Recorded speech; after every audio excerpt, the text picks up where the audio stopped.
আলহামদুলিল্লাহ। তো আপনারা দেখতেছেন সম্মানিত আমাদের উস্তাদ, উনি মুফতি নাসিরউদ্দিন সাহেব। তো উনি ছাত্রদেরকে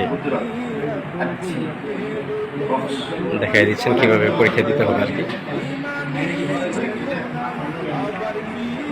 তো এখানে রয়েছেন নবাববাড়ি মাদ্রাসার সম্মানিত উস্তাদ আরেকজন মাওলানা মামুনুর রশিদ সাহেব। তো মাসিক পরীক্ষা চলতেছে আলহামদুলিল্লাহ। আল্লাহ আল্লাহ বলো মুখে মুখে, আল্লাহ আল্লাহ বলো মুখে মুখে, পৃথিবীর পথে ছুটে চলো তুমি, সজীব করে দাও শুকনো ভূমি, জান্নাত রাখো তুমি জীবনের সীমা।